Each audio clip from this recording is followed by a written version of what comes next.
જ્યારે હોય ત્યારે બધા કોમ મારા માટે છે ને મને કીધા વગર મારા માટે કોમ નક્કી નહીં કરી દેવાનું. આટલા કોમ કરશું ને એ બહુ છે તમારા માટે. હું મારા બાપાના ઘેર હતી ને આટલા ચડ્ડા પહેરીને આખું ગોમ રખડતી મને કોઈ એક શબ્દ નતું બોલતું અને હોય તો આટલા ચડ્ડા પહેરી મારા હિંમતથી મને બહાર નહીં નીકળવા મળતું.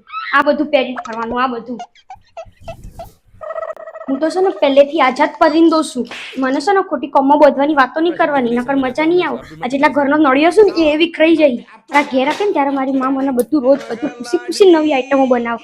બેટા તારે આ ખાવું છે આ ખાવું છે અને ઓય આવીશું ત્યારથી ઓવન માટે આ બનાવવાનું પેલા માટે આ બનાવવાનું બધા માટે ઘરનો એક એક વ્યક્તિ માટે અલગ અલગ ડીશો બનાવવાની વાત. તો જો વધવાવાળી લાવ્યો હોય. બેટા પેલા લુગડા પડ્યા જા. હું મારી મરજીનો માલિક છું. મારી ઈચ્છા થાય ત્યારે હું કામ કરે અને મારી ઈચ્છા થાય ત્યારે હું નાવા જાય. મારી ઈચ્છા થાય ને ત્યારે જ હું ખાઉં. મને કોઈ કહેવાનું નહીં. કામ કરો તમે. જ્યારે ત્યાં આટલા બધા વાહણો ધોવાનું મારા બાપાએ મને લગ્ન છે ને પેલું વાહણ ધોવાનું મશીન લઈ આવ્યું છે. તે પડી રહ્યું માળિયામાં અધર. મેં કીધું મારે રાહુલ કાઢીએ વાસણ ધોવાય ના 5 જણો માટે હું વાહણો ધોવાનો મશીન વાપરવાનો. અમે તો હાથેથી ગહી નાખતો હતો. એટલે મારા બીજો કોઈ કામ ધંધો નહીં. વાહણ ગહવા વાળી છું હું.